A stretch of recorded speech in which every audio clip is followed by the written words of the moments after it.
নমস্কার বন্ধুরা, পম্পার কিচেনে আপনাদের সকলকে স্বাগত।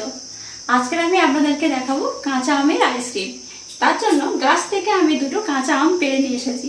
এই আম দুটো দিয়ে আমি আপনাদেরকে আজকের আইসক্রিমটা বানিয়ে দেখাবো।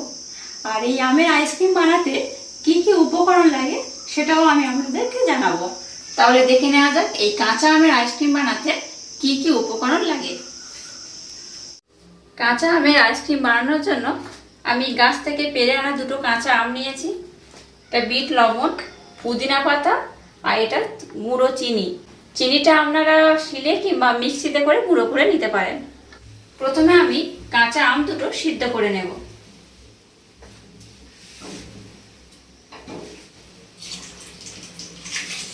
এটাকে আমি এবার ঢাকা দিয়ে দেবো, দিলে একটু তাড়াতাড়ি সিদ্ধ হবে।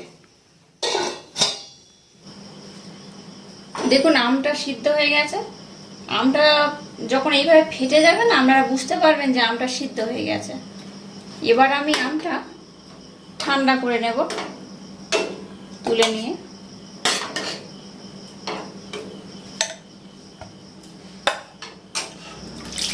ঠান্ডা জল দিয়ে দিলাম। আমটা ঠান্ডা হয়ে গেলে তারপর আমি ছাড়াবো। আমটা দেখুন ঠান্ডা হয়ে গেছে। এবার আমটার খোসা আমি এইভাবে ছাড়িয়ে নেব।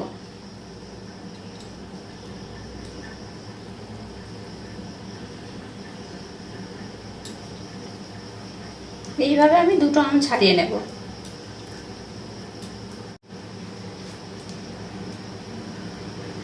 আমটা ছাড়িয়ে নিয়েছি। এবার এইভাবে আমের যে নোটটা আছে বার করে নেবেন।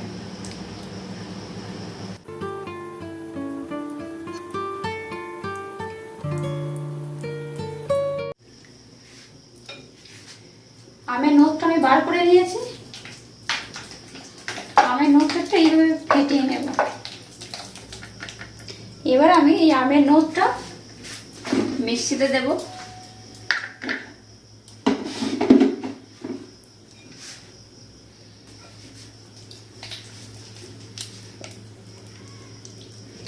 আর আমটা যে সিদ্ধ করেছিলাম যে জলটাতে, সেই জলটা একটু নিয়ে নেব।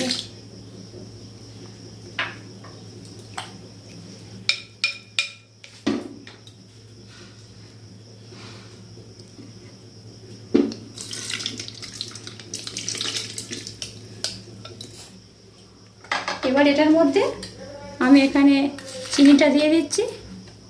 আপনারা আপনাদের স্বাদ মতো দেবেন, আপনারা একটু চেখে দেবেন।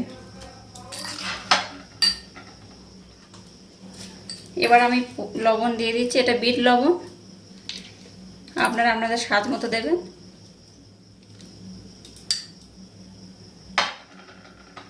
আর এই পুদিনা পাতা কটা এবার আমি দিয়ে দিচ্ছি।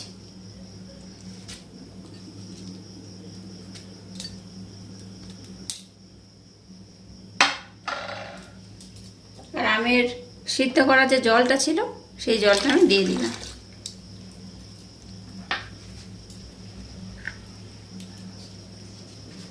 এবার আমি এটাকে ব্লেন্ড করে নেব। আমার এটা হয়ে গেছে। এটা কেমন হয়েছে দেখো, দেখতে পাচ্ছেন এটা কেমন হয়েছে। এটা খুব ঘনও হয়নি আর খুব পাতলাও হয়নি। আপনারা এইভাবে করবেন। আইসক্রিম পাতার জন্য আমি এই মলটা নিয়ে নিয়েছি। আর মলের মধ্যে আইসক্রিমের জুসটা ঢালার জন্য সুবিধা হবে তাই মগ নিয়ে নিয়েছি। আর আপনাদের কাছে যদি এরকম আইসক্রিমের মল না থাকে তাহলে আপনারা ওই চায়ের কাপে করে পাততে পারেন, কিংবা কাঁচের কোনো গ্লাসেও পাততে পারেন।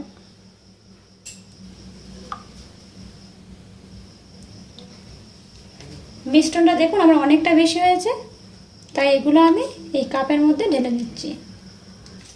এই মিষ্টনটা আমার ঢালা হয়ে গেছে। মিষ্টনটা কালার দেখেছেন, আমি যদি এখানে ফুড কালার দিতাম তাহলে মিষ্টনটা কিন্তু খুব সবুজ হয়ে যেত, কিন্তু আমি কোনো কেমিক্যাল ছাড়াই এটা বানাচ্ছি। কোনো ফুড কালার ইউজ করব না। ফুড কালার শরীরের জন্য খুব ক্ষতিকারক। আর তাছাড়া এখন তো আম প্রায় শেষের মুখে, আমগুলো সব পাক ধরে গেছে। এটা ভালো করে আমি ফয়েল পেপার দিয়ে মুড়ে দিচ্ছি। আর আপনাদের কাছে যদি ফয়েল পেপার না থাকে আপনারা প্লাস্টিক দিয়েও মুড়তে পারেন। এইভাবে প্রত্যেক কাপ কটা ফয়েল পেপার দিয়ে আমি মুড়ে দেব। সবগুলো আমি ফয়েল পেপার দিয়ে মুড়ে নিয়েছি। এবার আমি এই মুখটা একটু ছুরি দিয়ে কেটে দেব। এবার কাঠিগুলো এর মধ্যে দিয়ে দিচ্ছি।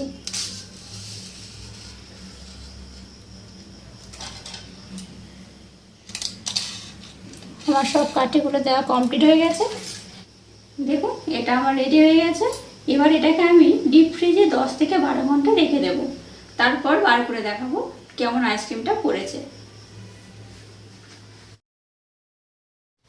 দেখুন বন্ধুরা, কাঁচা আমের আইসক্রিম রেডি হয়ে গেছে।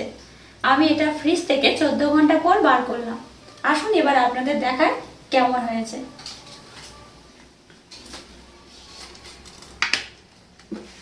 আমি চায়ের কাপে যেগুলো ফেলেছিলাম এগুলো থেকে ফয়েল পেপারগুলো তুলে নিচ্ছি।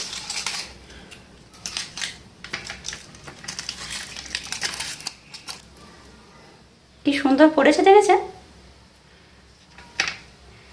এবার হচ্ছে মোল্ড থেকে এটা তুলে নিয়ে দেখাচ্ছি, দাঁড়ান।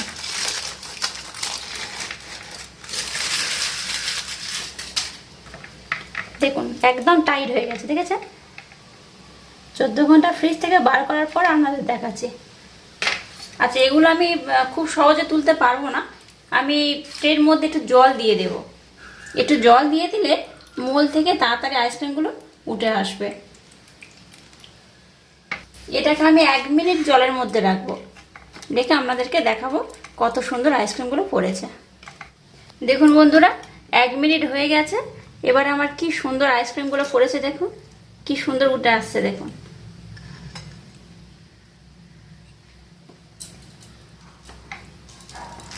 আপনারাও কিন্তু আমার মতো এইভাবে সেম প্রসেসে এই বরফগুলো বানাবেন। আর যেভাবে আমি জল দিলাম সেভাবে আপনারা 1 মিনিট ধরে জল দিয়ে রেখে দেবেন, তাহলে বরফগুলো খুব তাড়াতাড়ি উঠে যাবে। আর অনেক সময় দেখবেন খুব জোর করে তুলবেন না, তুলতে গেলে কি হয় ভেঙে যায় আইসক্রিমগুলো, ওই মল্টে যেগুলো রয়েছে ওগুলো ভেঙে যায়। কিন্তু আমরা চায়ের কাপে যেগুলো পাতা হয় না, চায়ের কাপের এগুলো খুব সহজে উঠে যায়। দেখুন চায়ের কাপেরগুলো কত সুন্দর হয়েছে। আপনারাও কিন্তু বাড়িতে আমার মতো এইভাবে বানাবেন। কালারগুলোও দেখুন কত সুন্দর কালার এসছে।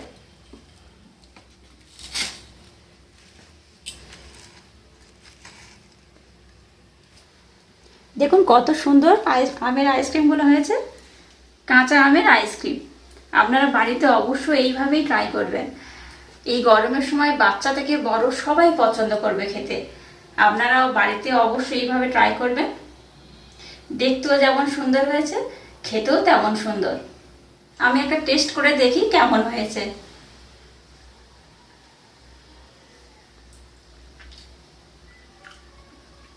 সত্যি অসাধারণ হয়েছে। আর বাড়িতে বানানো তো, কোনো কেমিক্যাল ছাড়া, রং ছাড়া, খুব সুন্দর টেস্ট। বাড়িতে আপনাদের যখনই মন করবে আইসক্রিম খাওয়ার জন্য, চটজলদি, বাড়িতে বেশিক্ষণ সময় লাগে না, বানিয়েই খেয়ে নেবেন। খুব সুন্দর হয়েছে। আর আমার ভিডিও যদি আপনাদের ভালো লাগে তাহলে লাইক, শেয়ার, কমেন্ট এবং সাবস্ক্রাইব করতে ভুলবেন না।